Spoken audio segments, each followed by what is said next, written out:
Thank you. I love the term consilience, and I'm going to tell you today about the consilience between Himalayan mountain climbing and chemistry, and how that leads to wise public policy for a healthy world. Does that sound unlikely? We will see. Well, my journey started in my freshman chemistry lab at Reed College. My professor, Jane Schell, was 23 and had a PhD in chemistry from MIT, which was pretty unusual in those days. There were 4 girls in my freshman chemistry class. We all got doctorates in chemistry. We were so inspired. And it says something about the importance of role models. And my freshman chemistry lab partner was a very handsome young man who climbed mountains. So suddenly I was doing mountain climbing and chemistry. And I kept happily doing mountain climbing and chemistry, doing reasonably well at both. When I was a grad student at Berkeley, I passed my qualifying exams. Several of my climbing partners were going off to climb Denali, the highest mountain in North America. And I climbed almost that high in the Andes. And I wrote for an application to go on the climb, and it said that women could go as far as base camp to help with the cooking. So I called and I said, well, I've actually climbed nearly as high as Denali in the Andes, and I'd really like to climb, not just cook. And they said, well, women are not physically strong enough or emotionally stable enough to climb mountains like Denali. So what did we do?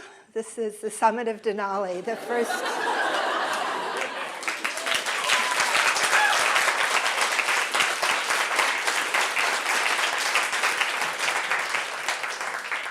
This was the first all-women's ascent, and it turned out women were pretty good at climbing. So around that time, someone told me about a flame retardant that was used in kids' pajamas called Brominated tris, and they thought it was getting into the children, and it was a problem. And so we found a little girl who'd never worn tris-treated pajamas, and we put her in the pajamas. And the next day we found tris breakdown products in her urine. So that meant the tris was going into the child from the pajamas. You know, it turns out that chemicals in our foods, drugs, and pesticides are all regulated, things that go into our mouths. But other chemicals, like in our pajamas, are not regulated at all, and they can end up inside us just the same way. So we ran a screening test to see if this chemical tris changed DNA. Was it a mutagen? Was it likely to cause cancer? And the answer, it was one of the strongest mutagens we'd ever seen. So we got very worried, and I thought, oh my goodness, we have to write a paper and tell everybody about this terrible mutagen that's in all the kids' pajamas in America. But then I got invited to climb this mountain. Does anybody know what mountain this is? It's Mount Everest. And at that point, no American woman had even had an opportunity to climb Mount Everest. And I got invited to teach chemistry at Wellesley College. So I had a terrible dilemma, and I'm going to ask you what you would do. You all get to vote once. The 3 choices are telling all the parents in America about the toxic flame retardants in pajamas, going to climb Mount Everest, or going to teach chemistry at Wellesley College. So how many of you would tell the parents about the toxic pajamas? Okay. How many of you would go to Mount Everest? Okay. And how many of you would go teach chemistry at Wellesley College?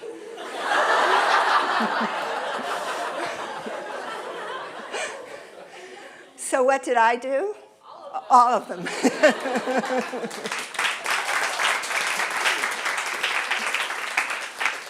Wellesley very kindly gave me my first semester off, a leave of absence to go to Mount Everest. That was a nice thing to do. And while I was climbing in the Khumbu Icefall on Everest and in the Great Western Khum, these gorgeous places, I would carry my loads all day, plodding up the mountain, and then I'd get to camp and I'd busily write my paper. Here's my high point at 24.5 on Everest, and you notice my flag had 2 petri dishes. The one with only 2 colonies was the one without tris, not many mutations. But the other one, it's kind of blowing the wind, was full of colonies, because that was the petri dish with the tris on it. So this was the American bicentennial Everest expedition. I didn't get to the top, but we did reach the summit October 1976 for the bicentennial. And after this picture was taken, I sent my paper by mail runner to Kathmandu. And then it went on to Berkeley, where it was published as a lead article in Science magazine. And this paper is a little bit unusual because the subtitle says a lot about what our institute does. So for those of you who read scientific papers, what do all papers end with as the recommendation for the next thing to do? Always. What? More study. More study. And our paper says the main flame retardant in children's pajamas is a mutagen and should not be used. Do scientists do that very often?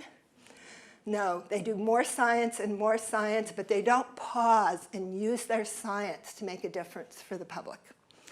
And the Green Science Policy Institute, which I founded, our goal is to encourage scientists globally to take their research and use it to make a difference.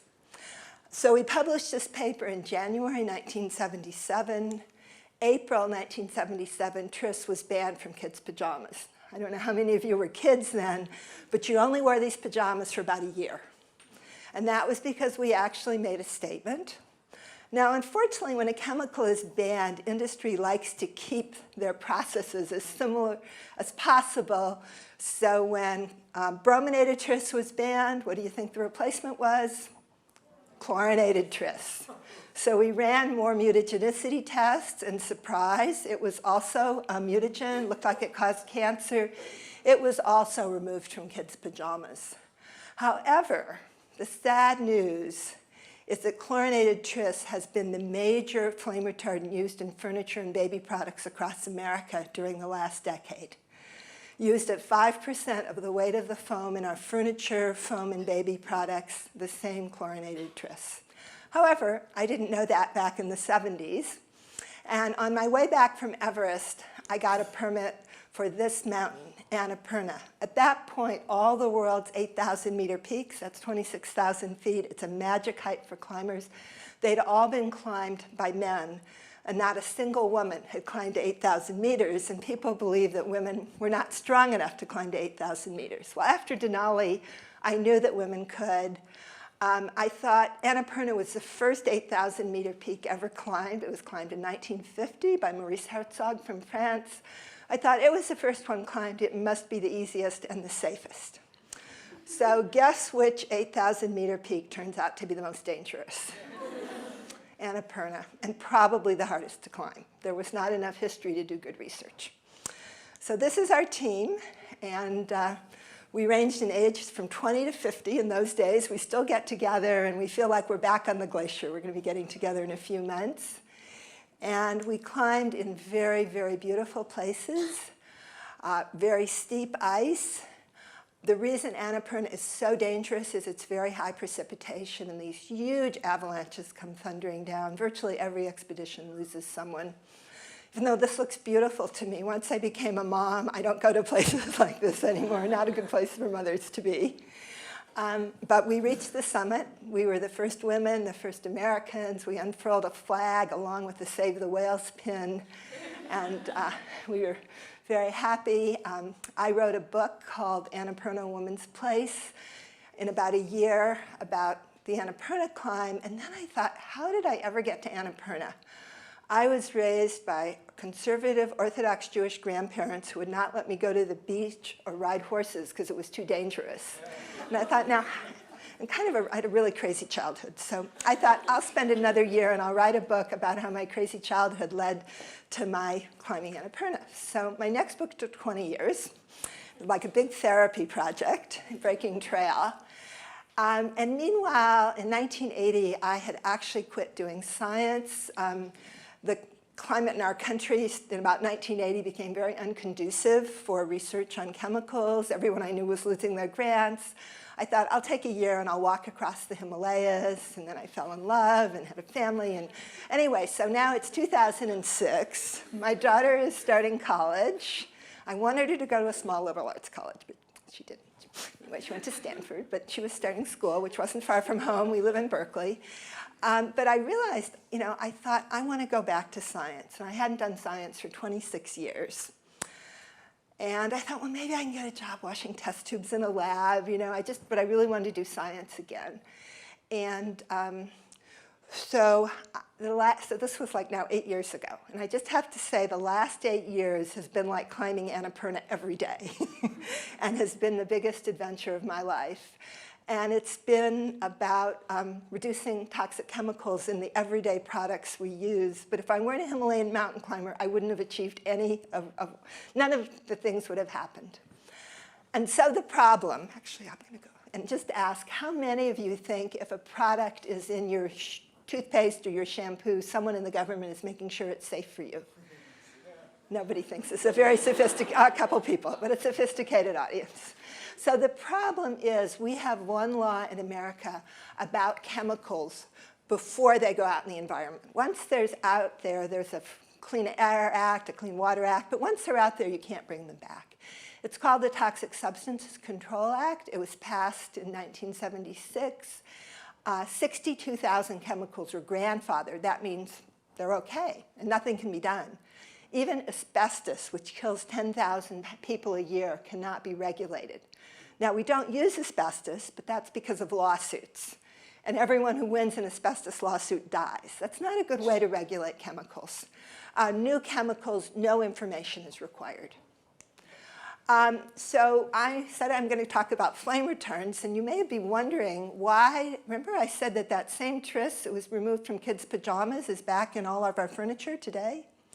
And the reason is in California, we have a law called Technical Bulletin 117, and it says that the foam inside furniture won't burn when exposed to a small flame for 12 seconds.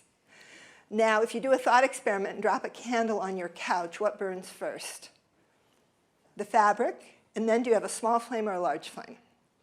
Large. And then the foam burns in 2 or 3 seconds and gives off lots more toxic gases. But this standard is all the furniture in California, and because manufacturers all kind of follow California, we did a paper recently looking at furniture across the United States. About 95% of the furniture across the US will have a label on it saying Technical Bulletin 117, go home and look at your couch. And it means that about 5% of the foam inside is a flame retardant. So the flame retardant that was used from 1975 to 2004 is called Penta. The top molecule up there is a PCB, polychlorinated biphenyl, causes cancer, lots of problems. Underneath is that flame retardant. And then if you add oxygen to the flame retardant, you get the third and fourth molecule, which are dioxins and furans, all highly toxic. And that Penta was used in all the furniture pretty much in the country, all in California and about 2/3 outside California from 1975 to 2004 when it was globally banned, where 150 countries decided to ban it. There was only 22 chemicals that have been globally banned like that. And when it was banned, guess what the replacement was? Our old friend chlorinated tris. So if your couch is before 2004, you have Penta.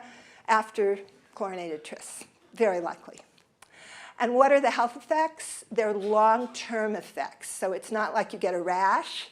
There are things that happen in the future: endocrine disruption, neurodevelopmental problems, reproductive effects in males and females, immune suppression, and cancer. These are in animal studies. The chemical industry does a lot to promote their chemicals, and they say it's not sound science, that there's no papers to show any harm. So we did a little study. There's 4,000 peer-reviewed papers. This is very well studied, but this information was never reaching the decision makers. There are human health effects. Mostly if a pregnant woman has a high level during pregnancy, the brain development of the fetus is impacted, so that the child could have impaired attention, poorer coordination, about 4 to 6 less IQ points. How do the chemicals get out? They're always coming out of the furniture, dropping into dust. You get some dust on your hand and you eat. Cats have 10 to 100 times the level of people. Why would that be? They lick their fur. Their grooming behavior toddlers who crawl in the dust have 3 times the level of their parents because they get the penta through the placenta from breast milk and then from hand-to-mouth contact. And of course, young children would be the most vulnerable to the effects. So wild animals at the top of the food chain, the chemicals go to the North and South Pole. 98% of penta was used in North America to meet our furniture standard, but you find it in polar bears, Tasmanian devils, all these top of the food chain predators, and of course a nursing baby is at the top of the food chain. So that's my couch. I had very high levels of penta in my dust. 4 years later, after getting rid of my couch, the penta levels in my dust went from 97 parts per million to 3 parts per million. So getting rid of toxic couches is helpful. We decided, based on my experience in the 70s, where we wrote a paper and 3 months later a chemical was banned, we decided to do legislation in California. Everybody favored it. Firefighters, furniture industry, fabric industry, scientists, everybody said, we don't want these toxic chemicals, there's no benefit. But who did not support it? Citizens for Fire Safety. Californians for Fire Safety, and those are the 3 companies, Albemarle, Chemtura, and Israel Chemicals Limited, who made the chemicals and made a lot of profit from them. At the same time as we were struggling for 6 years to pass legislation, and I should just go back and say this was part of a $6 million advertising campaign in 1 week when it looked like we were maybe going to be able to change to a standard with increased fire safety without toxic chemicals. Does this sound like climbing Annapurna and facing avalanches and storms and you just have to keep plodding up the mountain? There was $23 million documented spent against us in terms of trying to pass legislation in Sacramento. But at the same time, taking good science to decision makers, there was for sure going to be a small open flame standard for pillows, mattress pads, and bed coverings. We were able to prevent that from happening with good science. So taking that mountain of science to decision makers made the difference. There was going to be a standard that all the plastic around all the electronics in the world was going to have to meet a small open flame standard, an estimated 1.4 billion pounds more flame retardants. And I have to say, how many of you work on your computer by candlelight? But nonetheless, the chemical industry makes a big profit from the flame retardants, and they had spent 6 years on this standard with secret votes in 40 countries. And we were able to get good science to all 40 countries. And that was harder than Annapurna, and we defeated the candle standard. This is a cover from Electronics magazine. Everything changed when the Chicago Tribune wrote this series, 20 front-page stories.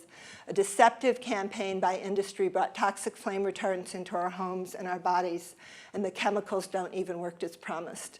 Before this came out, I was like, it's a party, someone asked me what I did, and I'd tell them the whole flame retardant story, and they'd all move away. But after this came out, Senator Durbin, the majority whip in the Senate, was ranting, and Barbara Boxer was ranting, and it all changed. And Governor Jerry Brown directed California to change our standard, and it has changed. January 1st, the standard changed. It's a smolder standard for fabric where fires start. We have increased fire safety without flame retardants. All these baby products that used to be full of flame retardants have been exempted. And this is a huge change. And so for me, climbing mountains is really like doing chemistry, and the result can be a healthier world for us all. Thank you.